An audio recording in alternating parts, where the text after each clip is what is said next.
OK, let's start with that man you can see there, Nico O'Reilly, who is fast becoming, you would have thought, one of the first names on the City team sheet, isn't he? Yeah, I think so, because of his versatility, his energy. Just 20 years of age, what he's doing is just remarkable. And I love watching him play, not only that, because of his football intelligence. When someone's played left-back for the season, and now he's almost playing in that number 10 role, but you see here, he's the furthest man forward. And when you're in these positions here, and Mamouche was excellent today as well, you've got to make these driving runs here, because these are the rewards that you get. Not only that, his football intelligence. We talk about pocket of space. This is absolutely brilliant. As a defender there, I don't know whether to go, to step, and then you've got Mamouche pushing you one way and Haaland. And Wayne, you've been in that position so many times. What's it like as a forward? I think for someone so young as he is, only 20 years of age, to play that position, and he hasn't done it irregular this season. So young, who's having to adapt from left-back and now playing in the number 10. Do you both give credit to the academy there and how they brought him through, that he has, I mean, you obviously give credit to the player himself, but that versatility, how he's been schooled?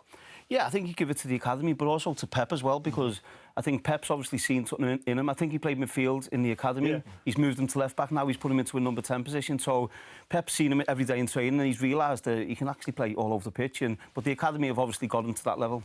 I mean, you played as a 10. Could you have played left-back? Probably. Let me try this. You played full-back. Could you have played 10? Definitely not.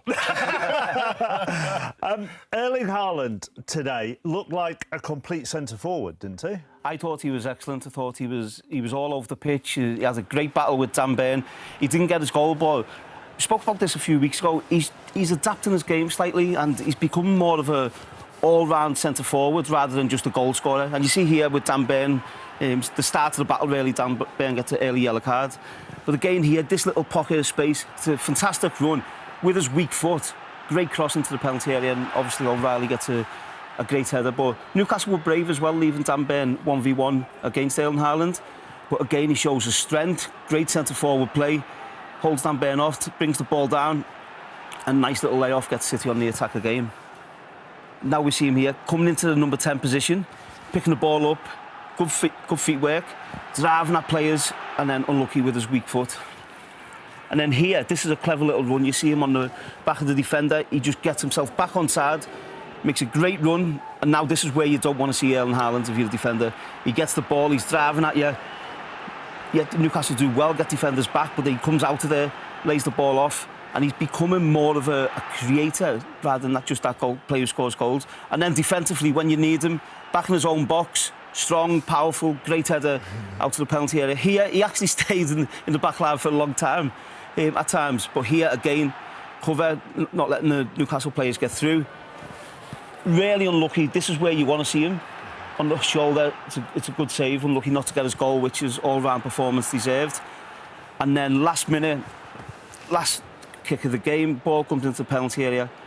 He's there, great header out, but his performance, I thought, was outstanding today. And you see his heat map. That's a real contrast to what we've seen at times during this City career. Normally with Erling Haaland, you see his heat map and it'd be central, just around the penalty area. But here you see he's everywhere, and he's favoured that right-hand side. So I think he's finding new things in his game, which I think that's a scary thought.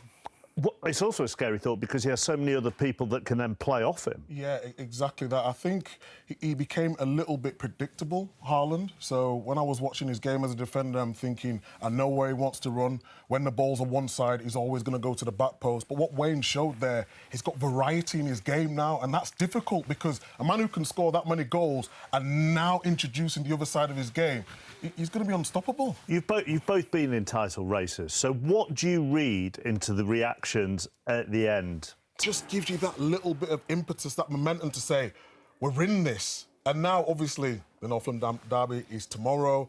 We don't know what's going to happen there. But as long as, I always said, as long as Man City can stay within 2 or 3 points in that game in April, at home at the Etihad, then they're in with a chance. And that's all you can expect at this part of the season. That's mind games as well from Pep, without actually saying anything. That's Pep showing Arsenal they're up for this fight and they're ready to take this fight on with Arsenal, and Arsenal will be sitting there because that was a tough game today against Newcastle, but it's a fantastic win. The other thing as well is since the turn of the year, when there've been a full round of Premier League fixtures, if Arsenal have had to go after Manchester City, they haven't won yet. So it I know they played midweek, but that was a standalone game for Arsenal. So that cranks it up even more, doesn't it? Yeah, it does. And obviously, having the derby game against Tottenham, it's never an easy game. Tottenham with a new manager in. So, yeah, they're going to be looking at thinking, you know, City are coming. They know it's in City's hands. And so Arsenal, the pressure's back on Arsenal tomorrow at North London derby. So, yeah, let's see what they've got.